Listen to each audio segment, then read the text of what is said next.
There are a variety of organizations that run networking groups across the country. The largest group is probably BNI, which offers members the chance to attend weekly meetings and develop new professional relationships to help them grow their business. Some chambers of commerce are now organizing leads groups for their members as well. These groups are intended to offer members a way to connect with each other and potentially refer each other business. In most leads groups, each group allows no more than one representative from any industry, so if the group has a mortgage broker, other mortgage brokers have to join another group or wait for the seat to open up. The idea is that by restricting membership, you eliminate competition within the group. The agenda at most structured networking meetings is pretty straightforward. Each member is given an opportunity to introduce themselves, then there is a short presentation by one or two members. Each member gets the chance eventually. The meeting ends with members discussing potential referrals for each other. This means that most of the members get about 1 minute to present who they are and teach the other members of the group how to refer to them.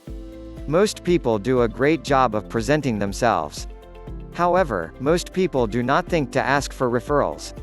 At most networking events, you are not expected to ask for a referral or explain what a good referral for you is. However, at a leads group it is not only acceptable, it is expected.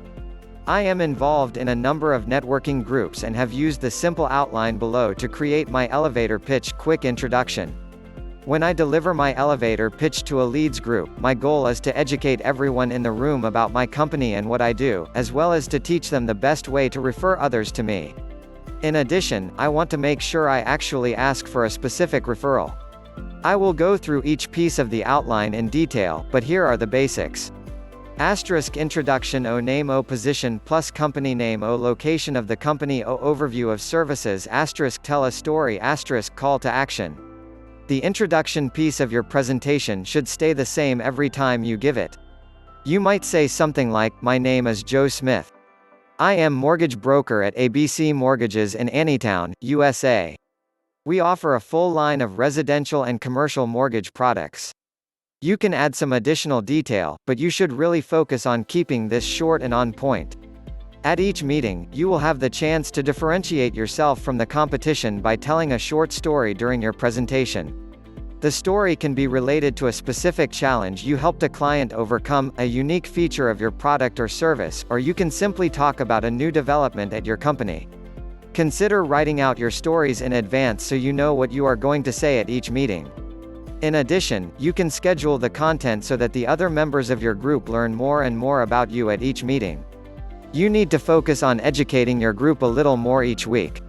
The call to action is very important and the piece that most people overlook. You need to tell the other members of your group exactly what type of referral you are looking for. For example, our mortgage broker, Joe Smith, might say, "Today a good referral for me would be a realtor at XYZ Real Estate Company." Joe may also say, "Today a good referral for me would be anyone who purchased their home more than 10 years ago." I always recommend that your call to action is as specific as possible. If Joe stands up and says that a good referral would be anyone who needs a mortgage, the rest of the group will have a harder time thinking of people to refer. If Joe asks for an introduction to a specific person at a specific company, someone in the group may know that person or know someone at that company who can facilitate Joe's introduction. The more specific the request, the more likely it is to trigger someone else in the group's memory. A last-minute hint. Keep focused on the networks of the people in the group, not on the people themselves. In other words, when you are participating in a networking or leads group, you should not focus on gaining the business of the people at the table. Instead, you should focus on gaining their trust so that they will refer you people in their network.